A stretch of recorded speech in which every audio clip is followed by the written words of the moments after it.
शाम को आते हुए राशन लेते आना, और हाँ, मुन्ना के स्कूल में फीस भी भरनी है, उसके लिए पैसे देते जाओ। बीवी की इस मांग पर जेबें उल्टी करके दिखाने के सिवा बड़े के पास कोई दूसरा उत्तर नहीं था। माथे पर चिंता की सिकनों के साथ सवेरे तो बड़ा भाई अपने काम पर निकल गया, लेकिन उस शाम उसने पूरे परिवार के सामने इस आर्थिक संकट को दूर करने के लिए एक प्रस्ताव रखा। क्यों ना हम उस प्लॉट को बेच दें जिसे बाबूजी ने लक्ष्मी को शादी में देने के लिए खरीदा था। बेटी को दी हुई चीज़ वापस नहीं मांगते, पाप लगता है। लक्ष्मी का जन्म होते ही घर खुशियों से भर गया था, तभी तुम्हारे बाप ने यह तय कर लिया था कि ये प्लॉट लक्ष्मी का है, जो उसे उसकी शादी में दे दिया जाएगा। माँ ने अपना विरोध जताते हुए कहा।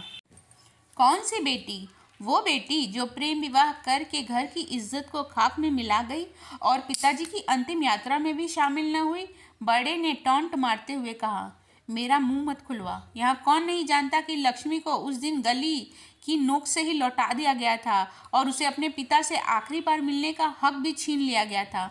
माँ ने बेटी का पक्ष लेते हुए कहा।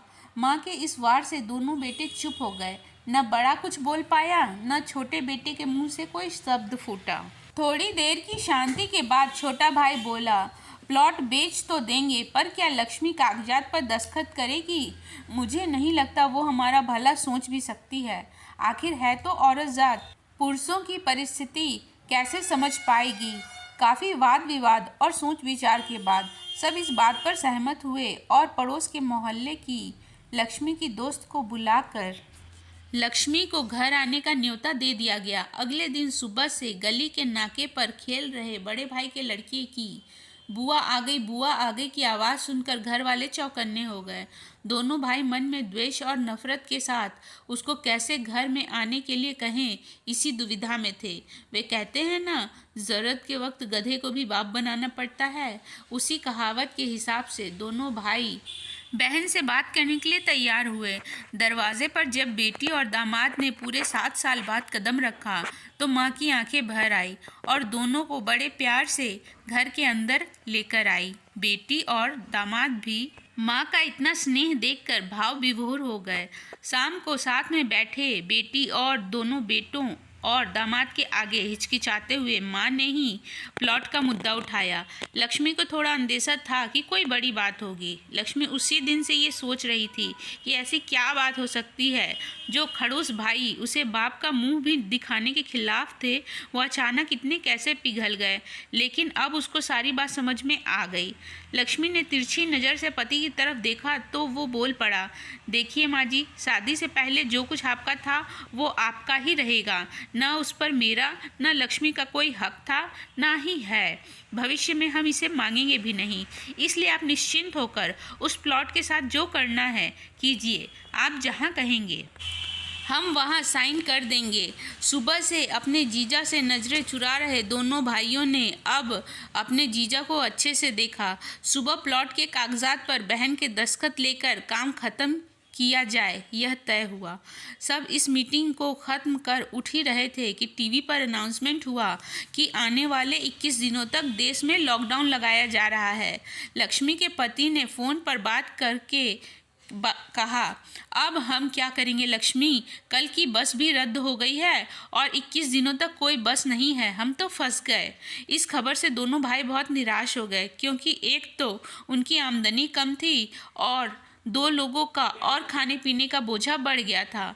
लेकिन माँ अंदर ही अंदर खुश थी, क्योंकि इतने बरसों बाद घर वापस लौटी बेटी इसी बहाने कुछ दिन आराम से उसके साथ रह पाएगी।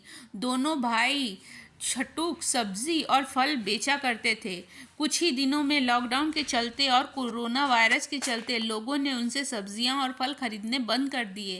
पहले से ही खराब आर्थिक स्थिति और ज़्यादा खराब होने लगी और वह मन ही मन लक्ष्मी के कदमों को अशुभ मानने लगे। बहन और जीजा जी से उनकी यह हालत छुपी नहीं थी। लक्ष्मी के कहने पर उनके पति ने दोनों भाइयों की सब्जी और फल की रेहड़ियों पर लोहे की रॉड और जालियां फिट कर दी। बाहर जाकर दोनों के लिए कैप, हाथों के दस्ताने और थोक के भाव में सब्जी फल खरीद लाए। दोनों की रेहड़ियां अच्छे से तैयार कर फल और सब्जियां ढक कर दोनों भाइयों को टोपी और दस्ताने देकर जीजा जी ने उनसे कहा, एक बार इस तरह से धंधा करके देखो, शायद आपका मुनाफा बढ़ जाए। थोड़ी आनाकानी करने के बाद दोनों भाइयों ने जीजा जी के समझाए अनुसार धंधा शुरू किया। 2-3 दिनों के बाद ही कोरोना से घबराए लोग अब ढकी हुई फल और सब्जियां और दस्ताने और सेफ्टी का ध्यान रखते हुए बेचने वालों से ही फल और सब्जियां खरीदने लगे। इस तरह समझदार दामाद की वजह से धीरे धीरे दोनों भाइयों का धंधा अच्छा चलने लगा और उनके घर का गल्ला जो पहले खाली हो रहा था अब धीरे धीरे भरने लगा। माँ जैसे अपने मरे हुए पति से मन ही मन संवाद साधने लगी।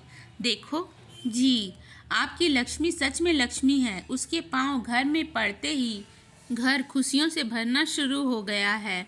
दोनों भाइयों की आंखों में पहले जो गुस्सा था अब उसकी जगह शर्म ने ले ली थी। वह मन ही मन सोचते थे, क्या गलत किया था बहन ने जो हमने उसके साथ इतना बुरा सलूक किया। शादी ही तो की थी और शादी करने से पहले हमें बताया भी तो था। हम ही थे जो उसे स्वीकार नहीं कर पाए। दोनों भाइयों के मन में द्वेष और नफरत धीरे धीरे क्वारंटीन हो गए। 21 दिन बाद जब दीदी और जीजा जी प्लॉट के कागज़ पर साइन करने जाने लगे तब दोनों भाइयों ने उन्हें रोक लिया और उनसे माफ़ी मांगते हुए वो पेपर्स उन्हें देते हुए बोले, शादी के वक्त हमने आपको कोई तोहफा तो दूर की बात है आपका हक भी नहीं दिया, लेकिन अब इस प्लॉट को स्वीकार कर हमें प्रायश्चित करने का एक मौका दीजिए। सभी की आंखों में खुशी के आंसू आ गए और माँ ऊपर देखकर बोली, देखा जी, आपकी लाडली ने आज फिर हमारा घर खुशियों से भर दिया। तो फ्रेंड्स, इसी के साथ हमारी ये स्टोरी यहीं ख़त्म होती है। मिलती हूँ नेक्स्ट वीडियो में, तब तक के लिए बाय।